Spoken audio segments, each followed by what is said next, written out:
Welcome to PK Woodworking. Today we're going to go over the building of a tabletop for my sister-in-law's coffee table and living room that they got when they moved into their home. It had a glass top. She made a creative top for it out of wood. Worked for the time. She told me during Thanksgiving, wouldn't it be awesome to have a new one?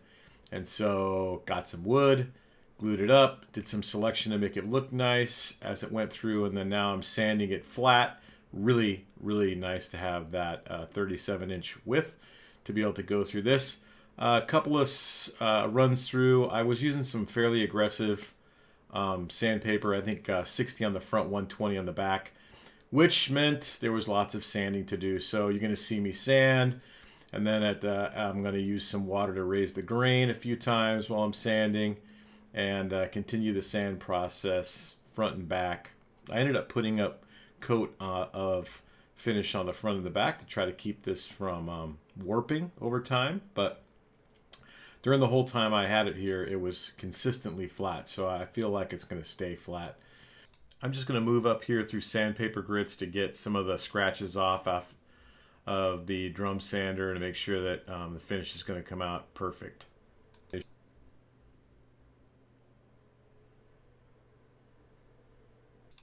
Part of woodworking is also taking care of your equipment. So I got a couple of blades here that I took off the saw, cleaned up, probably need to get them resharpened. That's the story for another day. Reinstalled them, and then I got the crosscut sled put onto the saw. Needed to true it up so it was square. The idea was I had to get this particular tabletop perfectly square to fit inside where it needed to go. So you're going to see me getting it set up. I used the butcher blocks as the test cuts just to ensure that they were square, and so I'm going to go through both of these offcuts that I had from the previous countertops just to square them up and to test them before I put on her tabletop. The tabletop is built in set in a frame, so it has to be perfectly square, so I just made sure that that happened before I squared that up, and then now I'm going to rip them down to width, rip it down to width before I finish the sanding and do whatever I'm going to do. But in the meantime, I figured I had it set up. I might as well go ahead and get ready for these cutting boards I was going to build. So really simple to do an end grain cutting board when you have a sliding table saw. So really simple to do. You're going to see me do two different boards. One was 1 3/4, one was 1 1/4 based on some feedback I got. And you're going to see me cut them all up here and then glue and clamp them up in a second. These were off of, like I said, the offcuts of the butcher blocks I had before.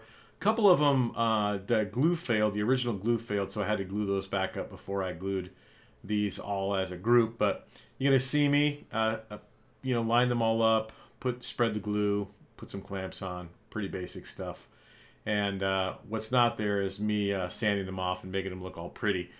But after I get them down, I'm going to go back over to the countertop, and I'm going to put a chamfer on it. That was what my sister-in-law thought would look good on it.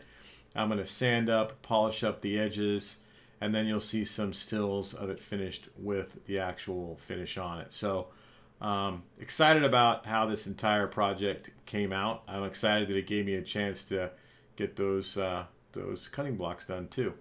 So again, like I said, I'm going to just put a chamfer on this, do some sanding, and then you'll see a couple of separate snapshots of it with finish, and then the long term it actually in the countertop, and it fit perfectly, so pretty much knew it was square. I really appreciate you getting on and watching this. I just wanted to kind of document this so my sister-in-law could see how it was completely done, and then also maybe somebody would get some idea about how successful it is to have a sliding table saw to do some of these things, like squaring up something like a large tabletop. So hope you enjoyed it, and hit that subscribe button. Thank you.